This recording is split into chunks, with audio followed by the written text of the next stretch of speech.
A UN official confirmed there had been fighting in the area of the flashpoint town of Bentiu, saying shooting came from both sides. Both army and rebels also reported clashes elsewhere. And President Salva Kiir and rebel commander Riek Machar met face-to-face on Friday to sign the ceasefire deal, the second time the two sides have promised to stop fighting after an accord in January swiftly collapsed. And all fighting was supposed to stop 24 hours after the signing late on Friday. And clashes erupted in South Sudan in December after months of tension sparked by Kiir's decision in July to sack his longtime rival Machar from the post of deputy president. And the conflict threatens to tear apart a nation that only became independent from Sudan in 2011. Deep ethnic divisions are partly to blame for the violence, which pits Kiir's Dinka people against the Nuer of Machar. And South Sudanese army spokesman Philip Aguer said his forces had been attacked in two positions in oil-producing Unity State, one of them near Bentiu, where an ethnic massacre in April raised worries of a potential genocide.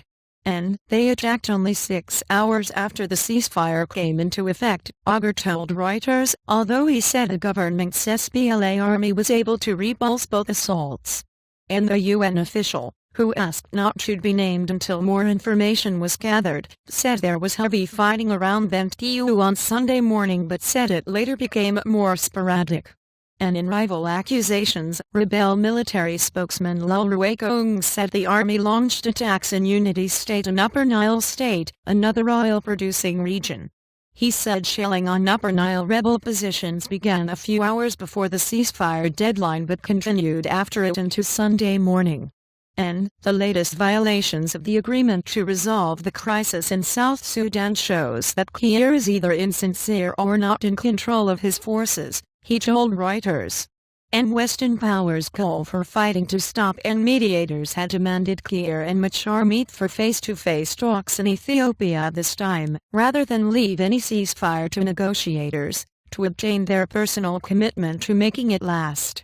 And the United States and European Union states, which have been pressing hard for a deal, had welcomed Friday's agreement and called on both leaders to issue immediate orders for a halt to fighting.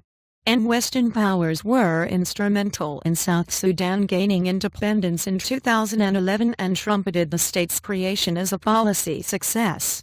And Washington, which has already slapped sanctions on commanders from each side, warned of further steps if fighting continued. The EU also said it was considering punitive measures on those who committed rights abuses or blocked talks. And the story is refiled to insert drop word in paragraph 7 to make clear Aguer is South Sudan's army spokesman. And writing by Edmund Blair, editing by Andrew Heavens and Rasika Solowski.